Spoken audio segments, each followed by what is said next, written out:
वो घर आने वाला है, उसकी तरफ देखना भी मत। हाँ, मैं तो जोर से भाग लूंगा आंखें बंद करके बस। हाँ, और फिर कहीं गिर जाएगा टकरा के। तो फिर मैं करूं क्या? जब भी उस घर की तरफ देखो तो वही एक अजीब सी परछाई डांस करती हुई। चलो चलो। अरे वो देखो, 2 दिन से वो आदमी एक ही जगह पर खड़ा है। अरे आदमी नहीं है, आत्मा है, आत्मा। हाँ, लगता है आत्मा अटक गई है। लेकिन ये है कौन? ये यहाँ तो वो बुढ़िया रहती थी, वो आजकल दिखाई नहीं देती। शायद मर गई है या कहीं गायब हो गई है। अरे तो फिर यार यह कौन रहा है? उसकी तो एक भतीजी भी थी। अरे हाँ, दोनों यही रहती थी। अब दोनों की दोनों गायब है, लेकिन कहाँ? पकड़ो यार, आज मैं देख के ही आता हूँ क्या है। क्या? आ रहा हूँ। समर प्लीज, पागल हो गया क्या? समर, अरे रुको ना, मैं आ रहा हूँ। यहाँ जा मत। प्लीज रुको, मैं आ रहा हूँ। ओके। क्या कर रहा है तू? इसको ना कुछ ज्यादा हीरो बनने की आदत है। समर प्लीज मत जाओ। Summer, summer, summer, summer.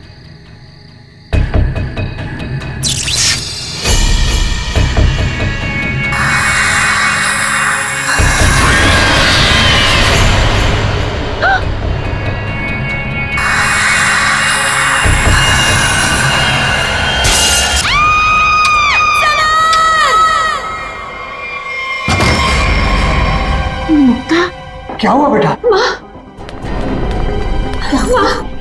हमने वो गूंज महल वाला रास्ता पकड़ा था और वो बेवकूफ समर वो महल के अंदर चला गया था। अरे पर तुम लोग उस रास्ते गए क्यों? बेटा सबर तो ठीक है ना? माँ, किसी ने अंदर से उस पे फूलदान फेंक कर मारा। हम लोग भागकर वहां से आ गए। मैंने गिनी और सबर को बोल दिया कि अब से हम उस रास्ते से कभी नहीं जाएंगे। अच्छा किया बेटा, गूंज महल से दूर रहना ही अच्छा है। आ गए? अरे कहाँ दिन भर आवारागर्दी करता फिरता है तू? भैया घर की हालत देखो क्या हो गई है। माँ की बीमारी की वजह से लोन लेने की नौबत आ गई है। ऐसे फालतू घूमने से अच्छा कोई नौकरी क्यों नहीं ढूंढ लेते? नौकरी मिल गई है मुझे। अच्छा? कौन सी बेटा, कहाँ नौकरी मिली तुझे? भैया कहाँ मिली है नौकरी? जवाब दो। गूंज महल में। ए, तुझे पता है तू क्या बोल रहा है? अरे गूंज महल में जो बुढ़िया रहती है वो मर चुकी है और उसकी भतीजी का भी कुछ अता पता नहीं है। बेटा वहां पे तो आत्माएं रहती है और तू ऐसी जगह पे जाके नौकरी करेगा? नहीं नहीं, तुझे वहां जाने की कोई जरूरत नहीं है। नहीं, तू वहां नहीं जाएगा। माँ, वो बुढ़िया मरी नहीं है और उसी की भतीजी को पियानो सिखा रहा हूं मैं। 50,000 रुपए दे रहे महीने के। 50,000? म्यूजिक सिखाने के इतने सारे रुपए? माँ, मैं ये 50,000 रुपए एडवांस। अब हमारी सारी मुसीबतें खत्म। भैया पता है आज रात को हमारे साथ क्या? म्यूजिक सिखाऊंगा मैं पैसे कमाऊंगा। म्यूजिक सिखाऊंगा, पैसे कमाऊंगा। ये लड़का कभी किसी की नहीं सुनता, तुम देख लेना, कोई न कोई मुसीबत ला के रहेगा एक दिन ये। बल्लू को नौकरी मिल गई और उसने मुझे बताया भी नहीं, और ये ऐसे अजीब से बर्ताव क्यों कर रहा है? वो देखो देखो कैसे अपने आप से बातें कर रहा है। पता नहीं किससे बातें करते रहता है। ऐसे। बल्लू, बल्लू। हाँ हाँ हाँ, मुझे जाना होगा समर। बल्लू हमारी बात तो सुनो। मुझे काम के लिए लेट हो रहा है। गूंज महल में मेरा इंतजार हो रहा है। बल्लू, बल्लू मेरी बात सुनो, वहां मत जाओ। मैं नहीं जानता कि तुम क्या कर रहे हो, लेकिन वहां जाने का खतरा है। ये देखो मेरे साथ क्या हुआ है।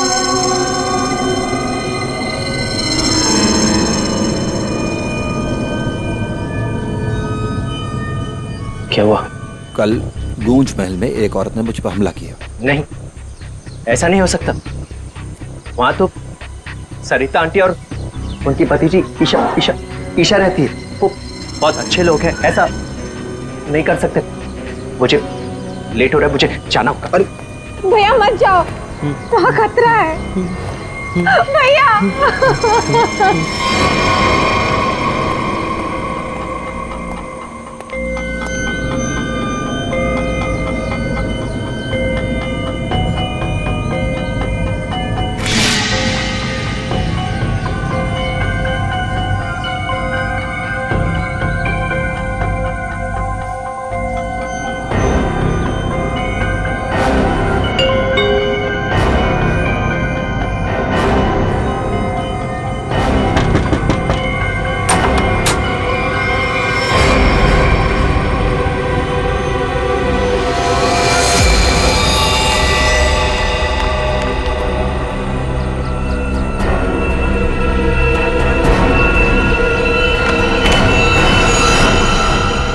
मैंने तो इस लड़के से सारी उम्मीद ही छोड़ दी है। पता नहीं कैसी नौकरी है भी या नहीं। देख, मेरा बेटा आया होगा, देख तो।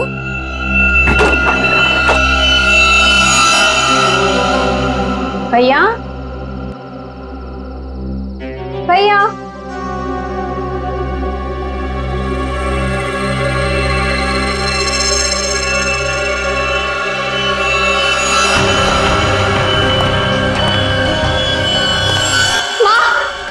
कोई यहाँ बल्लू का टिफिन छोड़कर चला गया। मेरे बल्लू को कुछ हुआ तो नहीं ना? अब क्या हुआ? बेटा ये क्या? कौन? अरे कौन जल्दी खोलो।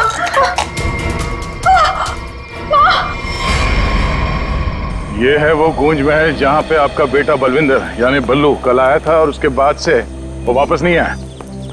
यहाँ पे दो औरतें रहती हैं, एक बुजुर्ग औरत सरिता देवी और उसकी भतीजी ईशा है। और आप लोगों के हिसाब से वो लोग कुछ अजीब है, राइट? सर ये पूरा घर ही अजीब है। यहाँ की खिड़कियों से रोशनी चमकती है, साए दिखते हैं, यहाँ से गुजरने वाले लोगों पर चीजें फेंककर हमला करते हैं। पता नहीं मेरा भाई कैसे फंस गया यहाँ। बल्लू यहाँ नौकरी करता था?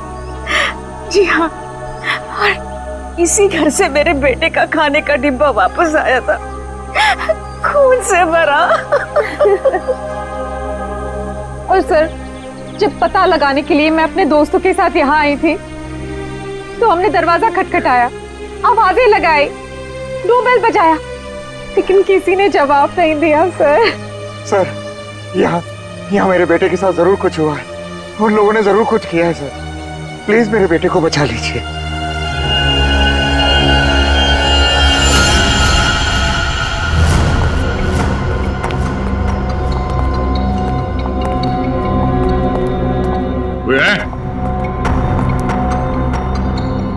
क्या तो कोई दिख नहीं रहा?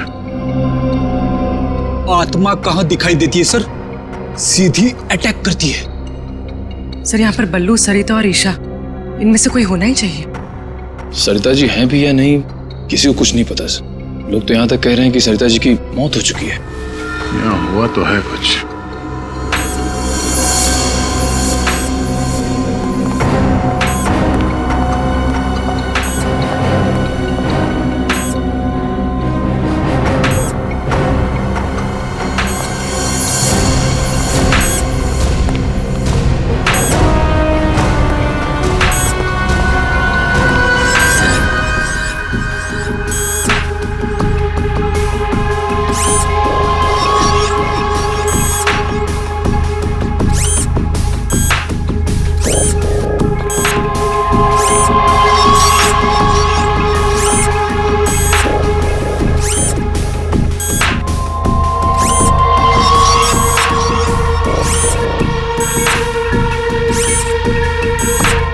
सर ये क्या है तो ये इंसान ही, मगर मैकेनिकल पुतला बना दिया है।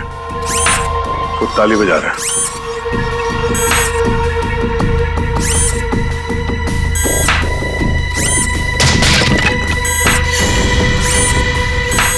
निखिल, नजर रखो इस पे, हम लोग देखते हैं।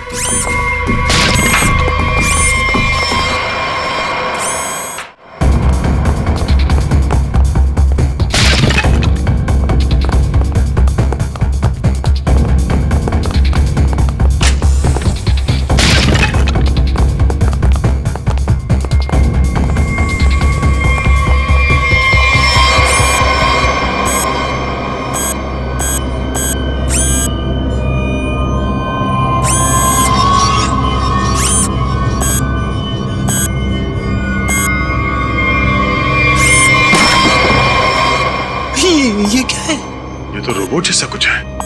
इसके एक्शंस और मूवमेंट्स देखो कितने मैकेनिकल है।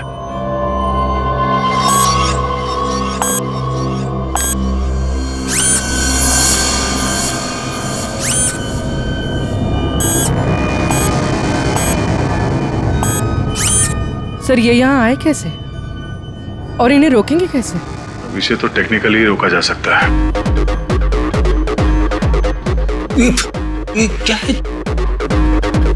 पूरी नजर रखना इस पे।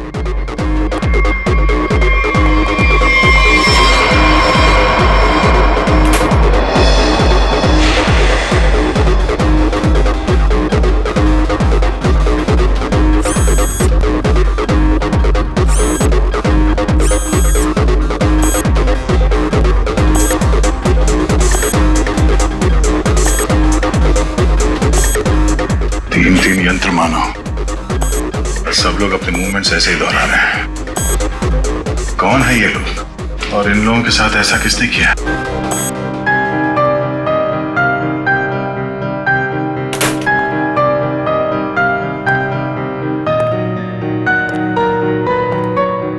बलवंत,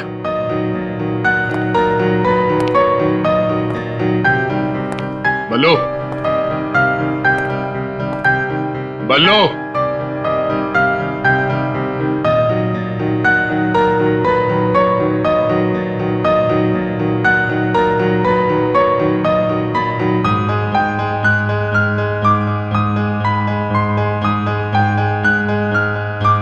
बात नहीं करनी।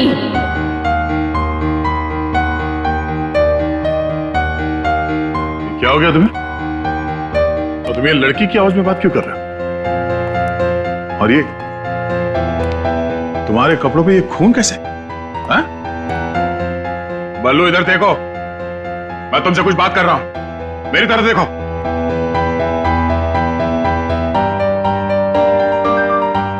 मैंने कहा ना, बात नहीं करनी।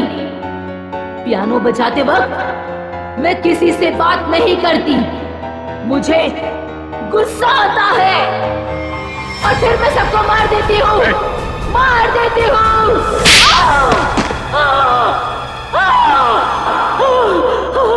बोलो, बोलो। एक्सक्यूज मी, कौन हो तुम? हाथ ऊपर। देखिए आप गोली मत चलाना, गोली मत चलाना। ये मेरा ही घर है, आप गोली मत चलाना, मारना मत मुझे आप प्लीज। तुम्हारा घर है ये? हाँ, ये मेरा घर है। क्या खेल खेल रहे हो तुम यहाँ? हाँ? और तुम्हारे घर में ये सब लोग कौन है? शायद ह्यूमन मशीन्स है जो तुम्हारे इशारे पे नाच रहे हैं। क्यों? सर ये क्या कह रहे हैं आप? मैं नहीं जानता सर मेरी कंसर्न क्या आपको बताता हूँ सर। ये मेरा घर है और यहाँ पर जो है ना सर, मेरी सरिता आंटी और मेरी एक कजिन है ईशा, वो रहती है सर। वो कैसी है वो देखने के लिए आया था सर मैं। That's my only concern. ये कौन है मैं नहीं जानता। आप कौन? सीआईडी। सीआईडी? मेरा नाम आकाश है, मैं सूरत में रहता हूँ सर, और यहाँ पर है ना हर 2-3 महीने में एक बार आता रहता हूँ। सर प्रॉब्लम क्या हुई मैं आपको बताता हूँ। उनका फोन है ना स्विच ऑफ आ रहा था, तो मुझे पता नहीं चल रहा था कि क्या हुआ है, और फिर अब यहाँ पर आकर देखता हूँ तो आपको यहाँ पर ये इसके शर्ट पर खून लगा है। सर मेरी आंटी और ईशा को इसने कुछ किया तो नहीं ना सर? इसने मार तो नहीं डाला ना उन्हें सर?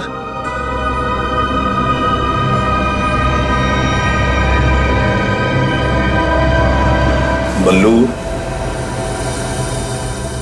बल्लू तुम सुन रहे हो? मैं तुमसे बात कर रहा हूं।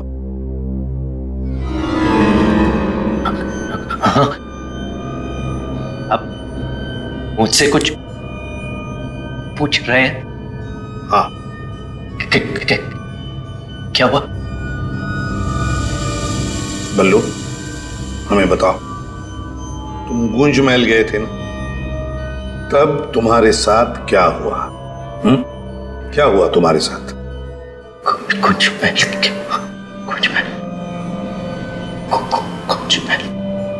तुम ईशा को म्यूजिक सिखाने गए थे ना वहां पे क्या हुआ था? सरिता और ईशा कहाँ हैं? सर सर मुझे समझ नहीं आ रहा है कि आप लोग इसे इतना प्यार से क्यों पूछ रहे हैं। He's a criminal, criminal। Sir इसी ने मेरी आंटी और ईशा को कुछ किया है, और वहां पर आपको जो इंसानी पुतले मिले थे ना, सब इसी का किया धरा है। शक तुम्हारे ऊपर भी है। तुम्हारे घर में मौत का खेल चल रहा था और तुम्हें मालूम तक नहीं।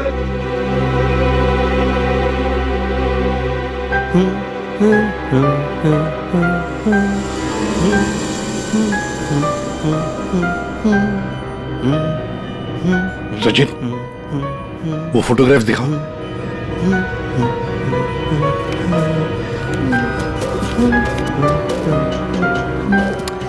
इन तस्वीरों को ध्यान से देखो, बताओ कौन है ये लोग और इनका ये हाल किसने किया? ये सब लोग जिंदा है, जिंदा है। ये लोग तुम्हें जिंदा लग रहे हैं? हाँ हाँ, जिंदा जिंदा। मुझे बताया गया था कि ये रिश्तेदार हैं और म्यूजिक सुन रहे। ये झूठ बोल रहा है सर, इनमें से कोई मेरा रिश्तेदार नहीं है। सर ये ड्रामा कर रहा है, सबको मार दिया और अब क्या बकवास कर रही है? तुम्हें चाय के लिए कहा था ना, चाय किधर है? हाँ?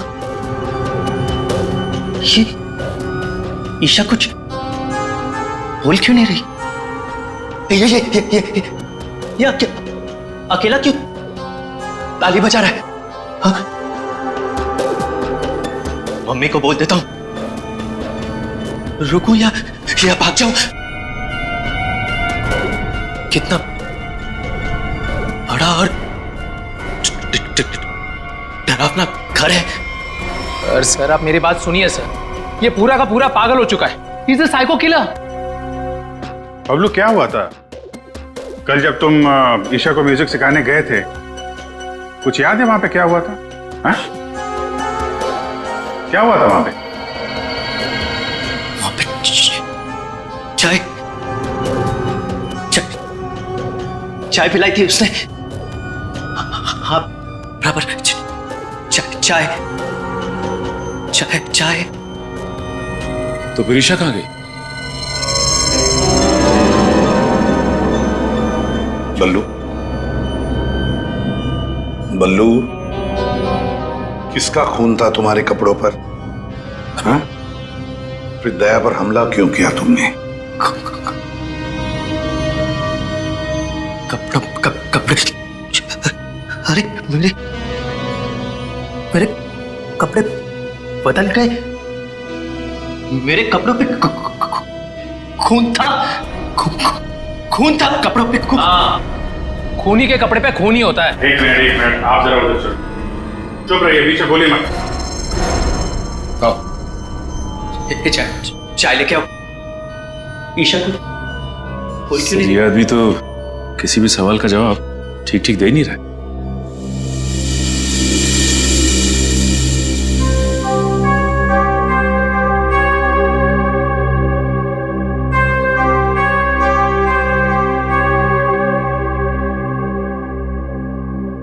अभिजीत, इस बल्लू की मेडिकल जांच करवाते हैं, पता तो चले ड्रामा कर रहा है या वाकई इसके दिमाग के साथ कोई प्रॉब्लम है।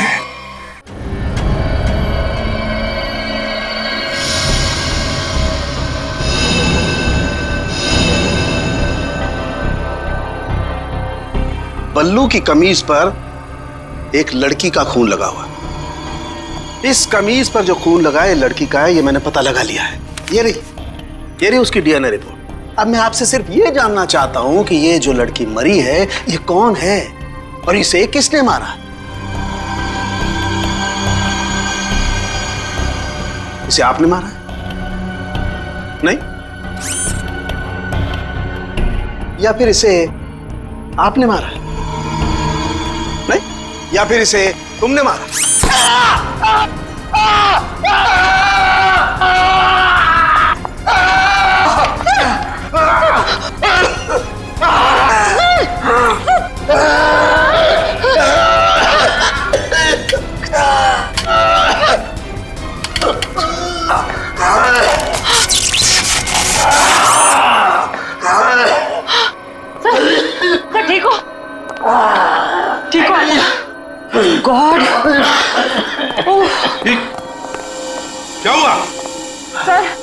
उस पुतले के हाथों में सर की गर्दन अटक गई थी। बहुत जल्दी छुड़ गए। हाँ, छोड़ दिया, बहुत जल्दी छोड़ दिया, क्योंकि ये पुतले ना तो मशीन है, ना ये पुतले पूरी तरह से इंसान है। तो फिर ये कि ये टैक्सीडर्मी और रोबोटिक का मिला जुला रूप है। सर, ये टैक्सीडर्मी और रोबोटिक्स क्या होता है? पंकज, टैक्सीडर्मी एक कला है जिसमें जानवरों की खाल को एक खास किस्म के केमिकल में प्रिजर्व करके उनमें भूसा भर करके उनको एक आकार दिया जाता है। इन तीनों के साथ भी ऐसा ही किया गया है। इंसान की खाल को केमिकल में प्रिजर्व करके लकड़ी के पुतलों पर चढ़ाया गया है। लेकिन सर, ये सब करना तो गैर कानूनी। उन्हीं गैर कानूनी काम ही तो करता है। यार सालुंखे, ये इंसान तो नहीं है, फिर भी ये ताली कैसे बजाते हैं, हमला कैसे करते हैं? इन तीनों के दिमाग में एक मशीन फिट कर दी गई है। इसका कंट्रोल खूनी के हाथ में है और खूनी ने उस मशीन के जरिए इनके चारों तरफ एक खास घेरा निश्चित कर दिया है।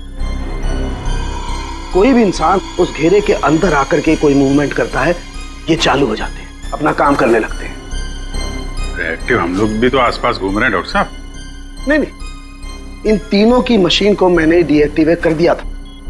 वहां उस पीछे वाले में कुछ गलती रह गई। अब बॉस, और ये एक्टिविटी इनकी मेमोरी में पहले से फिट है। और इतना ही नहीं बॉस, इनके अंदर और भी बहुत कुछ है। आओ दिखाता हूं। ये देखो, लकड़ी का बुरादा, कॉटन और उसके ऊपर इंसान की चमड़ी। बनाने वाले ने तो बना दिया बॉस, लेकिन वो भूल गया कि इंसान की चमड़ी में और जानवर की चमड़ी में एक खास फर्क होता है। इंसान की चमड़ी जानवर जैसी मोटी नहीं होती है, इसीलिए उसे कितना भी केमिकली ट्रीट कर लो, कितना भी केमिकल में डाल लो, वो इंसान की चमड़ी जैसी नहीं रह सकती है। इसीलिए इनकी चमड़ी जो है जगह जगह से सिली हुई। फिर भी टिक नहीं रही है। और दूसरी बात, ये सारी चमड़ियां ज्यादा पुरानी नहीं है, बस कुछ ही दिन पहले इन्हें मारकर निकाला गया है। पर उस घर का तो कोना कोना छान मारा गया था, एक भी ऐसी लाश नहीं मिली जिसकी खाल उधेड़ दी गई हो। वो कहीं और बनाता है, ये ह्यूमनॉइड, अपने घर पर नहीं। तीनों की कोई मिसिंग रिपोर्ट नहीं है, कोई आईडी वगैरह नहीं मिली। है कौन ये लोग? तारिका जी, ये जो कपड़े पहने थे इन लोगों ने, उनसे कुछ पता चला आपको? कुछ खास नहीं, तीनों के कपड़े से बस एक लेबल मिला है, किसी टीएल टेलर का लेबल है। TL Taylor?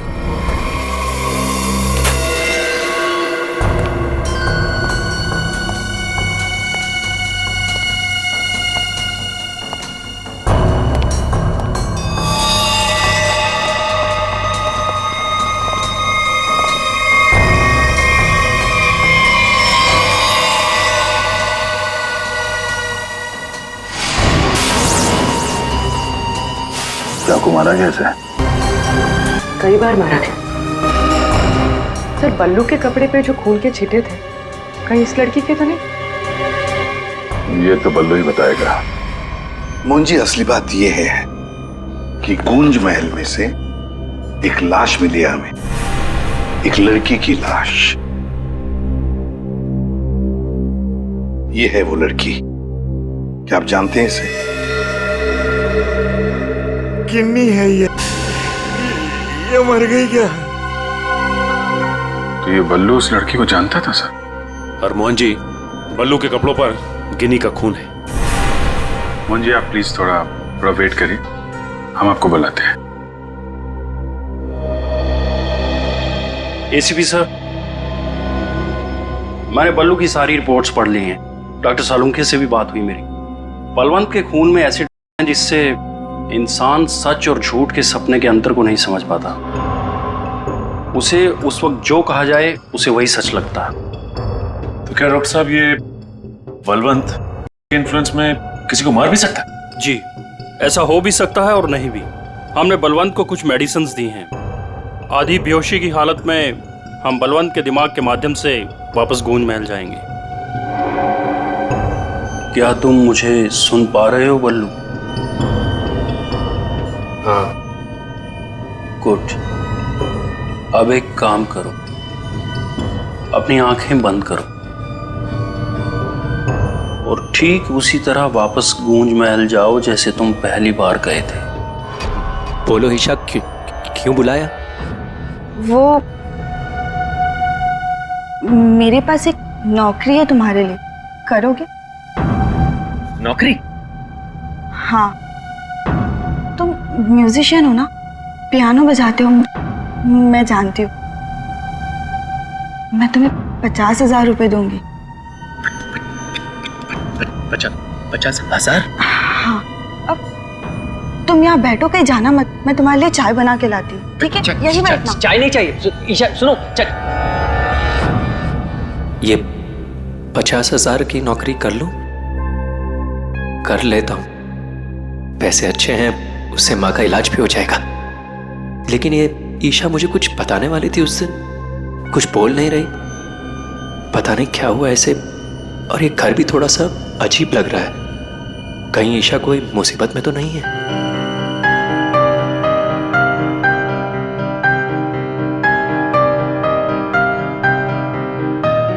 शायद यही ईशा की आंटी है, Sarita ji. Excuse me ma'am. Hello.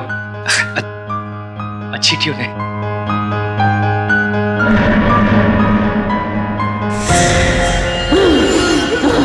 नहीं छोड़ूंगी। छोड़ो। किसी को नहीं छोड़ूंगी। छोड़ो। अरे क्या कर रहे हो? बोलो। नहीं छोड़ूंगी। संभालो उसे, मार डालेगा डॉक्टर को। नहीं छोड़ूंगी। संभालिए आप इसे।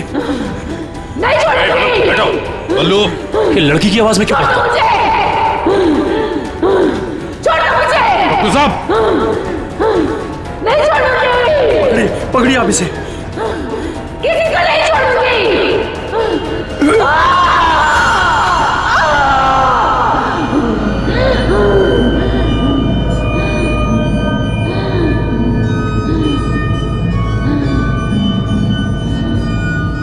नहीं छोड़ूंगी, अब किसी को नहीं छोड़ूंगी। पुतला बना दिया, परेशान कर दूंगी। बची हुई बॉडीज मछलियों को खिला दूंगी।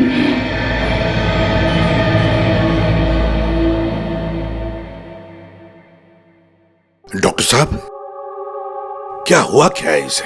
हाँ? ये से अचानक से औरत की आवाज में क्यों बात करता है? जब तक बल्लू पियानो तक नहीं पहुंचा था तब तक ये ठीक था, लेकिन जैसे ही इसके दिमाग में पियानो की आवाज सुनाई दी, ये कोई और बन गया। आपके कहने का मतलब है कि पियानो की आवाज सुनते ही ये बल्लू अपने आप को खूनी औरत समझने लगता है। मतलब ये किसी के वश में है, किसी ने हिप्नोटाइज किया है इसे। क्या लगता है आपको डॉक्टर साहब? हाँ, ये टेलर्स का पता चल गया सर, जिसने तीनों मानव मशीन के लिए कपड़े बनाए थे सर। अच्छा, टी.एल. टेलर्स।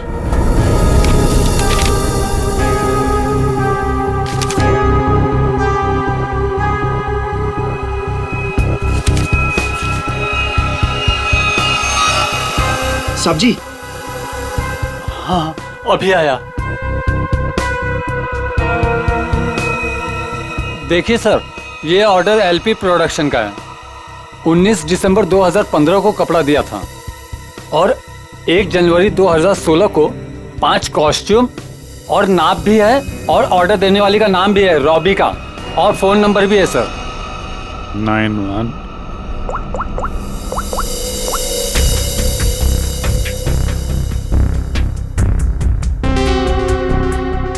सर, फोन बंद है।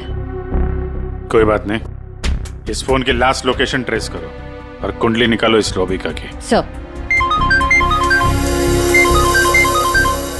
हाँ सारुण के साहब।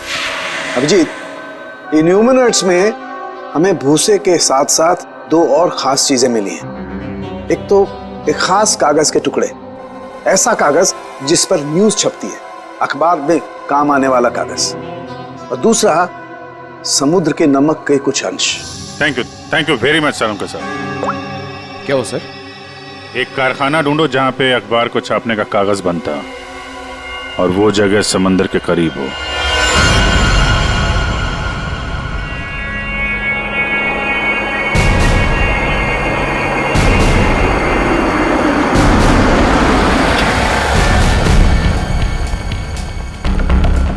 समंदर के किनारे पेपर मिल, और वो भी बंद पड़ी हुई।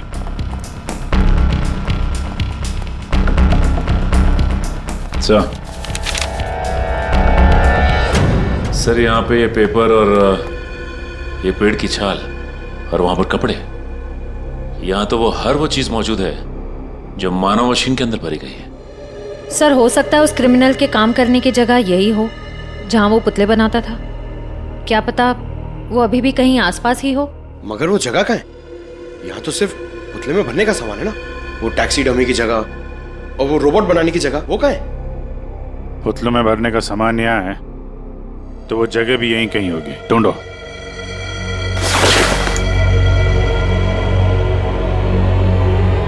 सर!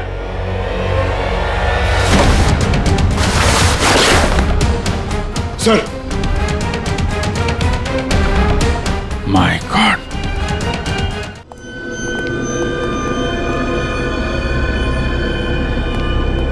तो ये वो जगह है जहां पे ह्यूमन मशीन बनाई जा रही है।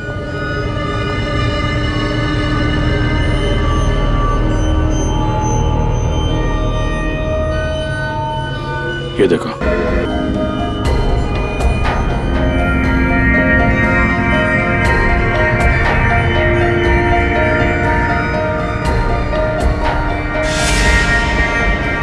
पूरा मैकेनिज्म है यहाँ पे।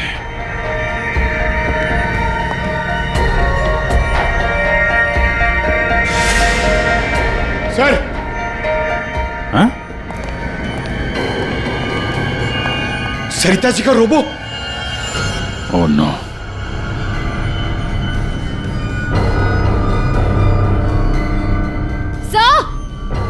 सर जल्दी आइए। सर, ईशा, सर खूनी ने इसका सारा खून निकाल दिया। इसकी सांसें भी बहुत धीमी चल रही हैं। इसको हॉस्पिटल लेके चलो जल्दी। एम्बुलेंस को फोन करो।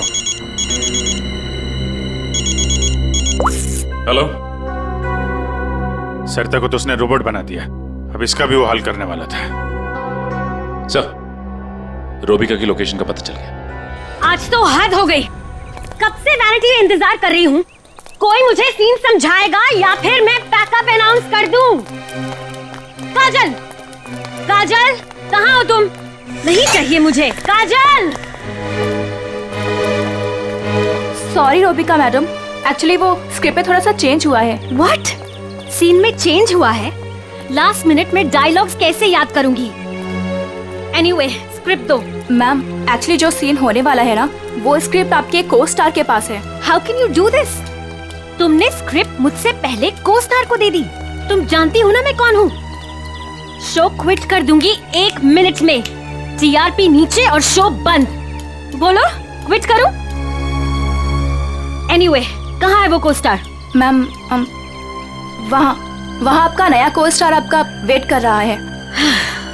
ओके, अभी मजा चखाती हूँ उसको।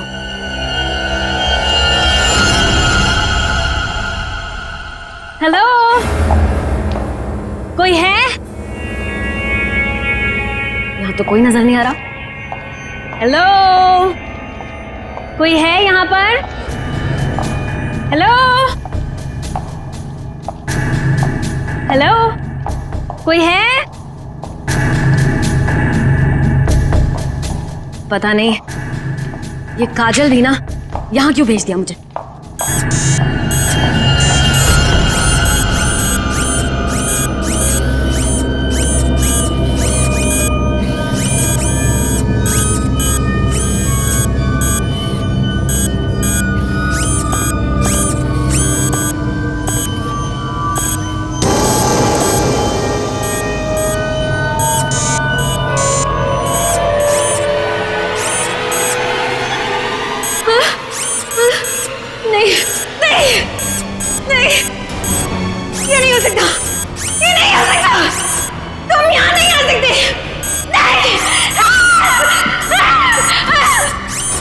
Hello miss Rubika.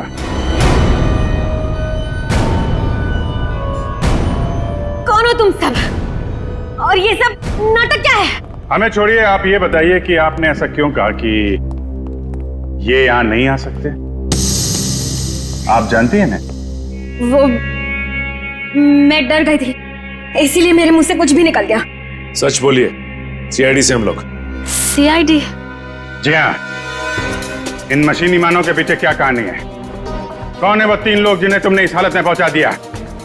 ईशा और सरिता के साथ क्यों किया तुमने ऐसा? मैं सामने जरूर हूं, लेकिन इसके पीछे दिमाग किसी और का है। किसका है? लेकिन सर, आपने हम सबको यहाँ क्यों बुलाया है? हाँ सर, मेरी समझ में ये नहीं आ रहा है कि आप लोग किस किस को पकड़ेंगे। कभी बल्लू पर शक, कभी हम लोगों से पूछताछ। आखिर आप लोग चाहते क्या है ना? कुछ तो बताइए सर, ये सब किसने किया है? सारे सवालों का जवाब मिल जाएगा, लेकिन यहां आप लोगों को बुलाया है एक कहानी सुनाने के लिए। कहानी? जी हाँ, कहानी। कहानी एक इंसान की जिसका दिमाग बड़ा शातिर था।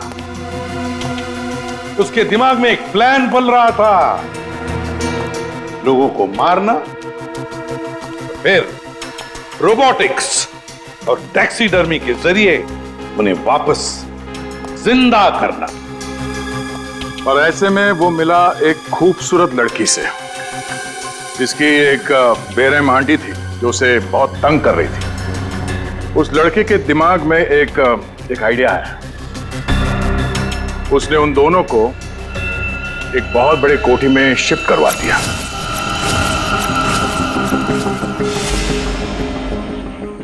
Thank you so much. और फिर उस लड़के ने उस सुंदर सी लड़की को पहला झटका दे दिया। उसने उस लड़की की आंटी को मार डाला। घर में इस तरह लड़की की आंटी बन गई इस लड़के का पहला कामयाब आविष्कार। उसके बाद हैरानी की बात यह है कि वो सब उसके वो दोस्त और कलीग्स थे जो उसके साथ विदेश में काम करते थे। अब हुआ ये कि ये लड़की इस लड़के से बहुत डरने लगी और फिर उससे बचने के लिए उसने अपने और एक दोस्त की मदद मांगी। ऐसे रो मत, मैं हेल्प करूंगा तुम्हारी। तुम बताओ क्या करना है। और जब खूनी को ये बात पता चली तो बहुत भड़क गया। प्लीज मुझे मत मारो, मुझे छोड़ दो प्लीज। उसने उस लड़की को कैद कर लिया और उसके दोस्त को बेवकूफ बनाया। उसने उसे ये एहसास दिलाया कि ये सब कुछ जो हो रहा है वो उसी की वजह से हो रहा है। तो तुम जैसा बोलोगे मैं वैसा करूंगी, प्लीज मुझे जाने दो। और उस बेचारी लड़की ने अपने मददगार दोस्त के चाय में मिलाकर उसे हिप्नोटाइज करना शुरू कर दिया। मैं जैसा बोलूंगी तुम वैसा ही करोगे, मेरी हर बात मानोगे तुम, है ना? दिलचस्प कहानी। सर ये कहानी तो इस घर की और बल्लू की है। हाँ, सरिता, ईशा और उस खूनी की कहानी है ये। लेकिन सर वो खूनी कौन है? वही तो, खूनी कौन है कौन खूनी?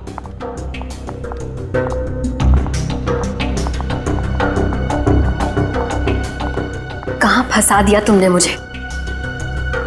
तुमने तो कहा था कि ये कोई एक्सपेरिमेंट है, तुमने तो खून ही कर डाले। ये सब तुमने किया समर? हाँ, ये सब मैंने किया। और ये सब मैंने किसी और वजह से नहीं, ये सब मैंने सिर्फ इसलिए किया क्योंकि मैं चाहता हूं कि साइंस की दुनिया में मेरा नाम सुनहरे अक्षरों में लिखा जाए और कि मेरे इतने बड़े एक्सपेरिमेंट को वो लड़की, वो ईशा बर्बाद कर देना चाहती थी। और इसके लिए उसने उस बल्लू से मदद भी मांगी। और तुमने बल्लू के चाय में वो मिलाकर उसके दिमाग में ये बात बिठा दी कि वो एक औरत है और उसे लोगों को मारना है। और उसके लिए ट्रिगर थी पियानो की वो धुन। बल्लू को लगभग मेरा पूरा राज पता चल चुका था, ठीक है? और गिन्नी को पड़ी हुई थी बल्लू को बचाने की। तो अपने एक्सपेरिमेंट को बचाने के लिए मुझे को दोनों को मारना ही था। और आप बताइए, अब जो लोग मर चुके हैं उनका असली कातिल भी तो चाहिए ना लोगों को। बस इसीलिए मैंने बल्लू को फंसा दिया और इन्हीं को मार दिया। साइंस की दुनिया में अपना नाम सुनहरे अक्षरों में देखना चाहते थे तुम। दिमाग तो था है, पर क्या करें, विकृत है, विकृत। अपने इस घटिया एक्सपेरिमेंट के लिए न जाने कितने मासूम लोगों की जानें ली तुमने। तुम्हें जीने का कोई हक ही नहीं है। फांसी होगी तुम्हें, फांसी।